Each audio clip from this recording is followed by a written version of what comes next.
अस्सलाम वालेकुम। ये टाइमर हमने चेंज किया है। इसकी जगह पे हमने ये मल्टी टाइमर लगाया है। ये भी टाइमर है, ये भी टाइमर है, दोनों टाइमर हैं। बस फ़र्क क्या है, इसमें एक ही ऑप्शन है कि एक दफ़ा आपको NO करना है या NC करना है। और दूसरी इसकी जो टाइमिंग की लिमिट है, ये यहाँ से आप देखें तो ये आपको 30 सेकंड तक नज़र आ रही है। लेकिन इसकी जो बरअक्स ये जो टाइमर है, इसको मल्टी टाइमर भी कहा जाता है, मल्टी फंक्शनल है। इसमें एक दफ़ा NO कर सकता है, NC भी कर सकता है।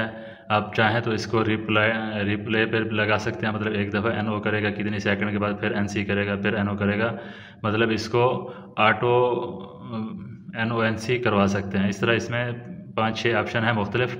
और इसकी जो टाइमिंग है वो 1 सेकंड से लेके 10 दिन तक इसकी जो सेटिंग है ये है।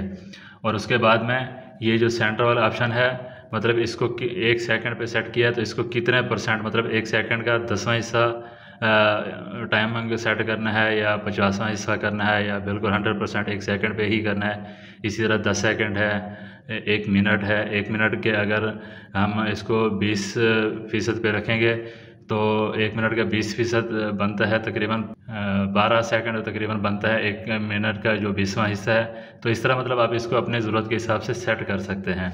इसी तरह ये और टाइमर है, ये मल्टी टाइमर है, ये डबल टाइमर है, डबल तरीके से काम करता है।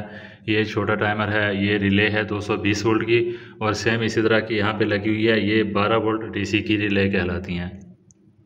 और ये जो है ना, ये 12 वोल्ट के कटआउट लगे हुए हैं। तो इन चीज़ों के जो कनेक्शन है, अगर इनका आपको पता हो तो आप इसको अपनी ज़रूरत के हिसाब से कहीं भी यूज़ कर सकते हैं।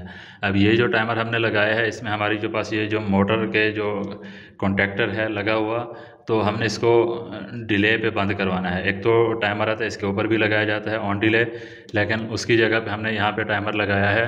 रिले की मदद से हम इसको डिले से बंद करवाते हैं। जैसे मतलब प्रेशर हमारा फुल होता है तो फौरी तौर पे प्रेशर का जो स्विच है वहाँ से कट ऑफ होगा करंट, तो ये फौरी तौर पे बंद होगा। लेकिन हम चाहते हैं जैसे ही प्रेशर स्विच हमारा कट ऑफ हो तो उसके कुछ सेकंड के बाद, मतलब उसको 1 सेकंड, 5 सेकंड, 10 सेकंड किसी भी जगह पे आप सेट कर सकते हैं। तो मैंने इसके ऊपर जो टाइम सेट किया है वो 1 सेकंड किया है। मतलब जैसे ही हमारा प्रेशर ओके हो, उसके 1 सेकंड के बाद हमारी मोटर बंद होनी चाहिए। तो प्रेशर स्विच इसको बंद करेगा और यहाँ से करंट जो है वो 1 सेकंड के बाद इसका जो करंट है वो ऑफ करवाएगा। इसी तरह मतलब जो टाइमर होते हैं उनके कनेक्शन मुख्तलिफ होते हैं। आप चाहें तो अपनी ज़रूरत के हिसाब से, अगर आपको टाइमर के कनेक्शन, रिले के कनेक्शन का पता हो, तो उसको अपनी ज़रूरत के हिसाब से कंट्रोल करके आप उसकी जो सेटिंग है कंट्रोल बना सकते हैं, उसकी जो सेटिंग है ये करवा सकते हैं। तो ये छोटी सी इन्फॉर्मेशन, तो उम्मीद है वीडियो अच्छी लगी होगी। वीडियो अच्छी लगी है तो वीडियो को लाइक कर दें।